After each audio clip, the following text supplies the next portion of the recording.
To talk about feudalism, we have to start way back during the fall of Rome. Rome's unfortunate yet prolonged fall was caused by many reasons. One example in particular was the Great Fire. Some historians believe that the emperor at the time, Nero... No, not Neo. Nero. Whoops. Thank you. As I was saying, some historians believe that Emperor Nero set the city on fire. He was a presumed madman.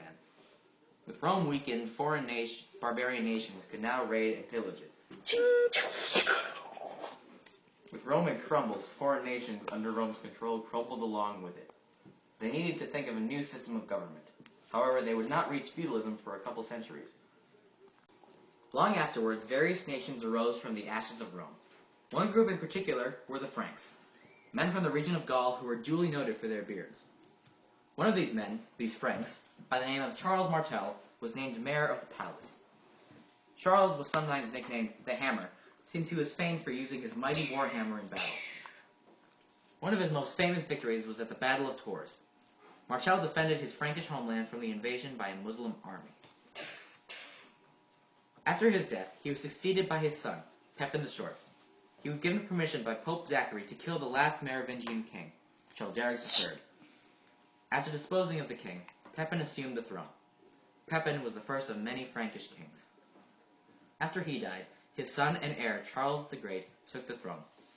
Charles, better known to the world as Charlemagne, was a very learned man and made sure that every one of his 655 children got a good education.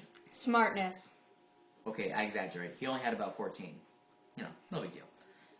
During his reign as king, Pope Adrian I called upon him to defend Rome from an impending Muslim attack. With his victory, the Pope crowned him Emperor of the Romans. With this new power, Charlemagne spread Christianity throughout Europe. After the death of Charlemagne came the Vikings. Roar! Well, that's what you'd think a Viking would look like. But in reality, they looked like this. They were really just simple farmers. They originated in modern-day Scandinavia. As you can imagine, things were less than pleasant for farmers out there in icy-cold Scandinavia. Ooh. So they decided to build a fleet of ships and sail to the mainland and pillage it. They mainly attacked churches and other religious sanctums, since they had the best gold and silver.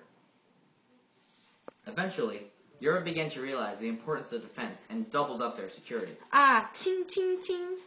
Soon, major cities were too fortified to pillage, and the Vikings began to lose their profits from it. Soon, Europe was so fortified that nothing could break through their defenses. Ting. Oh. In addition to stronger security and defenses, Europe needed a new system of government as well. Up to this point, Europe had dealt with many political struggles in Rome's absence. So, to combat the rise in political and economic strife, Europe created a new system of government called feudalism. Under feudal law, it was a political food chain and positions of duties. On top, you had the monarch, who was the overall ruler of his kingdom. Then you had the lords, who governed certain sections of the monarch's land. Then the vassals, or lesser lords, who governed parts of the lord's land. The knights, who possessed some of the vassal's land, and then the peasants at the bottom. Feudalism became a widely accepted government choice throughout Europe. It remained a valid choice until the mid-1700s, when the Age of Enlightenment was in its heyday. But that's another story, for another time.